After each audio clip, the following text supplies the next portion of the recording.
Astronomers ने हाल ही में एक बहुत ही अनयूजुअल और शॉकिंग डिस्कवरी रिपोर्ट की है। यूनिवर्स के अंदर जहां हम आमतौर पर गैलेक्सीज को अलग-अलग या क्लस्टर्स में देखते हैं, वहां अब साइंटिस्ट्स ने एक ऐसी जायंट स्ट्रक्चर देखी है जो शायद पूरी की पूरी घूम रही है। सोचिए, हंड्रेड्स ऑफ गैलेक्सीज एक ही सिस्टम का हिस्सा, और वो सिस्टम रोटेट कर रहा है जैसे एक मैसिव कॉस्मिक व्हील।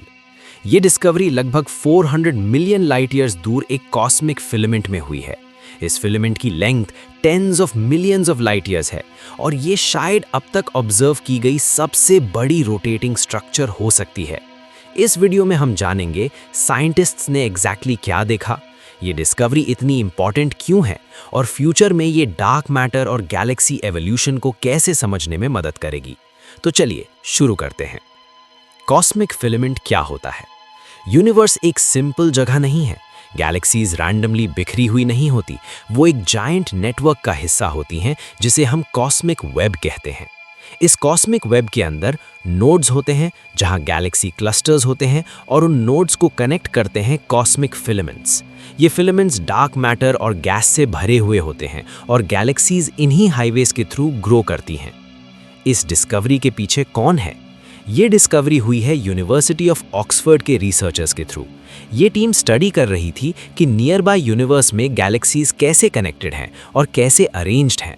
उनका फोकस था एक पर्टिकुलर कॉस्मिक फिलामेंट जो अर्थ से 400 मिलियन लाइट ईयर्स दूर है, जिसमें 280 से ज़्यादा गैलेक्सीज मौजूद हैं और जो 50 मिलियन लाइट ईयर्स तक फैला हुआ है। नॉर्मली फिलामेंट्स को हम स्टैटिक ब्रिजेस समझते हैं, बस मैटर को एक जगह से दूसरी जगह ले जाने वाले रास्ते। लेकिन इस फिलामेंट के साथ कुछ बिल्कुल अलग हो रहा था। मीरकैट रेडियो टेलीस्कोप का रोल।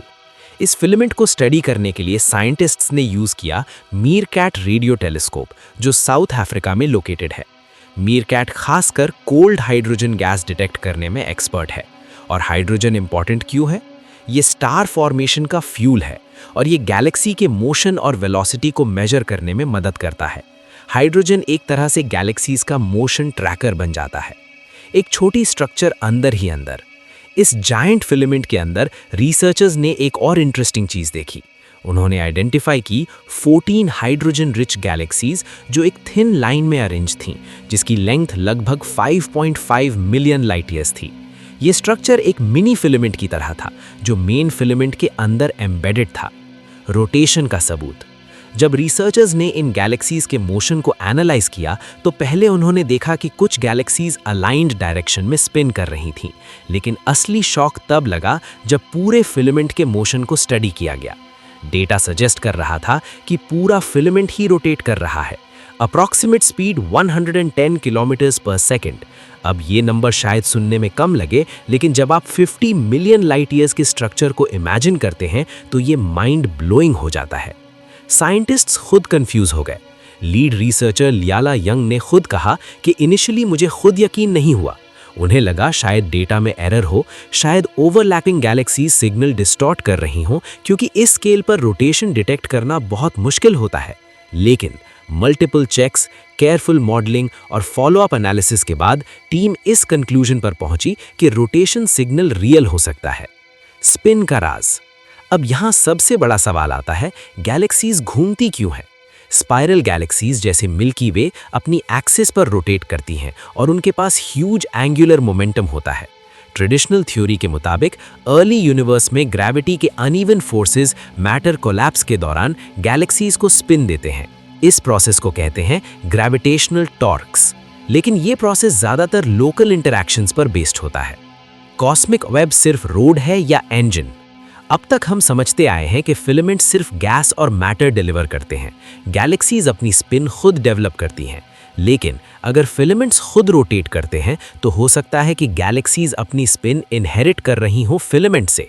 इसका मतलब गैलेक्सी एवोल्यूशन सिर्फ लोकल नहीं, बल्कि लार्ज स्केल एनवायरनमेंट से भी इन्फ्लुएंस्ड है। डार्क मैटर से कनेक्शन। फिलामेंट्स में डार्क मैटर की बहुत ज़्यादा क्वांटिटी होती है। डार्क मैटर ही वो इनविजिबल फोर्स है जो गैलेक्सीज को एक साथ रखती है, कॉस्मिक वेब का स्केलेटन बनाती है। अगर फिलामेंट्स रोटेट करते हैं, तो उनकी मोशन स्टडी करके हम डार्क मैटर डिस्ट्रीब्यूशन, मास एस्टिमेट्स, स्ट्रक्चर फॉर्मेशन मॉडल्स सबको और बेहतर समझ सकते हैं।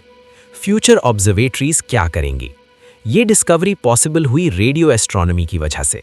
आने वाले टूल्स इस फील्ड को और पावरफुल बना देंगे, जैसे square kilometre array vera Rubin observatory.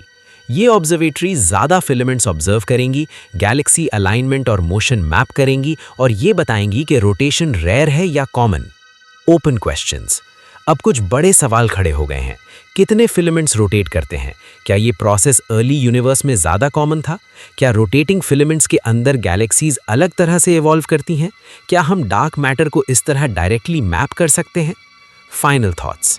ये डिस्कवरी हमें ये बताती है कि कॉस्मिक वेब सिर्फ एक स्टैटिक स्ट्रक्चर नहीं है, ये एक लिविंग मूविंग सिस्टम हो सकता है जहां मैटर फ्लो करता है, गैदर होता है और कभी-कभी तो ट्विस्ट भी करता है।